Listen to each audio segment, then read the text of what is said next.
Þá ætla ég að fara yfir matslistan sem fylgir kafla 2 í efnisheimurinn. Fyrsta er að þekkja hvað sætistalan segir og að geta flett upp sætistölu frumefna. Sætistalan segir til fjölda róteinda.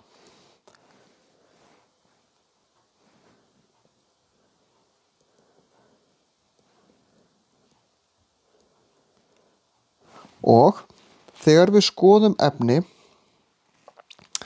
í lotukerfinu, til dæmis bara helín, þá eru tölur, og það er pínu mismunandi á milli lotukerfa hvar þær eru. Þær eru yfirleitt, sætistalan er alltaf fyrir neðan, frumeindamassin fyrir ofan, sætistalan er aldrei með kommu og hún hækkar alltaf 1 þegar við förum lengra til hægri, og meðan frumeindamassin hækkar yfirleitt en ekkert alltaf 1 eða 2. Þannig að við þurfum að geta flett upp hver sætistalan er, og það er talan sem er ekki með kommunni og neðri talan. Getum flett upp frumeindamassa sem er þá efri talan, þetta finnið þið í lotukerfinu eða á blaðsíðu 5 í bókinni, og reiknað sameindamassa sameinda.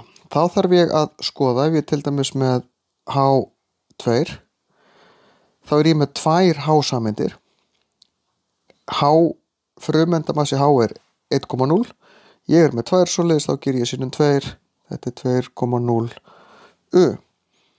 Ef ég er með CH4, þá er ég með 1C, það er 12,0. Fletti því upp í lotukerfinu. Plus, svo er ég með 4 sinnum H, þá ger ég 4 sinnum 1,0. Þetta myndi gefa mér 16 U. U er bara einingin á frumeinda eða sameindamassa, alveg sama hvað efni ég er með. Þekki úr hvaða öreindum frumeindir eru gerðar og hvaða hleðslu þær hafa. Við erum með róteindir og nifteindir. Í kjarnanum, róteindir eru plúshlaðnar, nifteindir eru óhlaðnar og svo eru rafeindirnar pínulitlar með mínusleðslu að svífa þarna fyrir utan. Getið teiknað upp rafeindaskipan. Rafeindaskipanin, við teiknum hana almennt upp þannig að þá miðum við að rafeindir séu jafnmargar róteindir, það er að segja sam- og sætistalan. Og ef ég teikna upp til dæmis natrín sem er númer 11, þá eru 11, teikna upp þetta hérna, þá eru 11 plúsar hérna í miðinni. Þetta á að vera talan 11 hérna. Síðan teikna ég rafeindirnar og þær komast á orkuhvolf 2 á fyrsta, svo 8 og svo 8. Hér er ég með 11. Þannig ég byrja á fyrsta hringnum, þar komast fyrir 2, þá er sá hringur fullur því ég kom upp í 2 sjáði. Ok, þá teikna ég næsta hring. Hörðu, ég er búið með 2, ég á 9 eftir af þessum 11 sem ég byrjaði með.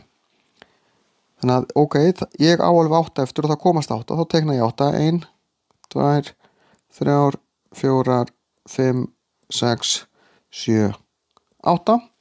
Þá er ég konið 2 og svo 8, ég konið 10, ég á 1 eftir. Hún þarf að fara næsta hring fyrir utan.